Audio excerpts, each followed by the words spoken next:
பள்ளி வாழையும் சிக்கன் தான் செய்ய போகிறேங்க. சிக்கன் வந்துங்க 1/2 கிலோ எடுத்து நான் கழுவி வச்சுக்கிறேன். அடுத்தது வந்துங்க 4 பூண்டுங்க, பெரிய பூண்டாக எடுத்துக்கிறேன். ஒரு துண்டு இஞ்சிங்க, இதை வந்து இடித்து வச்சுக்கலாங்க.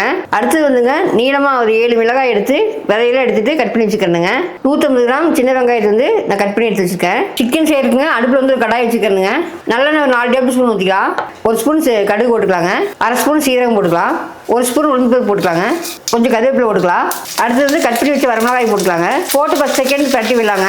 அடுப்பை வந்து மீடியம் ஃப்ளேம்லேயே வச்சுக்கோங்க. அடுத்து வந்து இடித்து வச்ச இஞ்சி பூண்டு வந்து போட்டுக்கலாங்க. இந்த பள்ளிவாழை சிக்கனுக்குங்க இஞ்சி பூண்டு பேஸ்ட் போட வர இஞ்சி பூண்டை வந்து இடித்து போட்டால் ரொம்ப நல்லா இருக்குங்க. இஞ்சி பூண்டு பச்சை வாசம் போயிடுச்சுங்க. அடுத்து வந்து 150 கிராம் சின்ன வெங்காயம் வந்து கட் பண்ணி வச்சுக்கிறேன், அதை போட்டுக்கலாம். போட்டு வெங்காயம் நல்லா வதங்கி வரட்டுங்க. ஒரு 1/2 ஸ்பூன் மஞ்சள் போட்டுக்கலாங்க. சிக்கனுக்கு தேவையான உப்பு போட்டுக்கலாங்க. அடுத்தது வந்து சிக்கன் போட்டுக்கலாம்.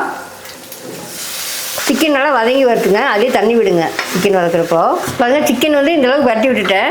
2லேருந்து 3 நிமிஷம் அப்படி பரட்டி விட்டிங்கன்னா சிக்கன் நல்லா சுண்டி வந்துடுங்க. இந்த ஸ்டேஜில் வந்துங்க தேங்காய் வந்து நான் கட் பண்ணி வச்சுக்கிறேனுங்க, இதை போட்டுடலாங்க. இதுக்கப்புறங்க சிக்கன் வேகிறதுக்கு ஒரு 1/2 டம்ளர் தண்ணி ஊற்றிக்கலாங்க. ரொம்ப ஊற்ற வேணாங்க, சிக்கன்லேயே வந்து தண்ணி விடுங்க. தண்ணி ஊற்றுனதுக்கப்புறம் நல்லா கொதி வந்துச்சுங்க. ஒரு தட்டு போட்டு முடியலாங்க. நீங்கள் மீடியம் ஃப்ளேம்லேயே வச்சுட்டுங்க, ஒரு 20 நிமிஷம் இருக்கட்டுங்க. பாருங்கள் 5 நிமிஷத்தில் வந்து ஒரு பாதிக்கு மேலே வந்துருச்சு. பாருங்கள் பரட்டி விட்டுட்டேன். அடுப்பு கம்மி பண்ணிவிட்டு இன்னொரு 10 நிமிஷம் விடலாங்க. பாருங்கள் 20 நிமிஷம் ஆச்சு, ஓப்பன் பண்ணி பார்க்கலாம். பாருங்கள் சிக்கன் நல்லா வெந்து வந்துச்சு, தண்ணியுமே அளவாக இருந்துச்சுங்க, நல்லா சுண்டி வந்துச்சு. பாருங்க பேச்சுலர்ஸ்க்கு வந்துங்க இது நல்லா டிஷ்ஷுங்க, சீக்கிரம் செஞ்சிடலாங்க. ஒரு 10-20 நிமிஷத்தில் ஃபைனலாக வந்துங்க கொத்தமல்லி போட்டு இறக்கிடலாங்க. இந்த பள்ளிவாழை சிக்கன் வந்துங்க ஒயிட் ரைஸ் வச்சு சாப்பிட்டா ரொம்ப நல்லா இருக்குங்க.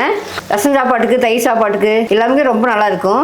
ஈஸியாக குயிக்காக செய்யக்கூடிய பள்ளிவாழை சிக்கன் ரெடி ஆயிடுச்சுங்க. நீங்களும் இதே மாதிரி செஞ்சு பாருங்க. செஞ்சு பார்த்துட்டு எப்படி இருக்குன்னு சொல்லுங்க.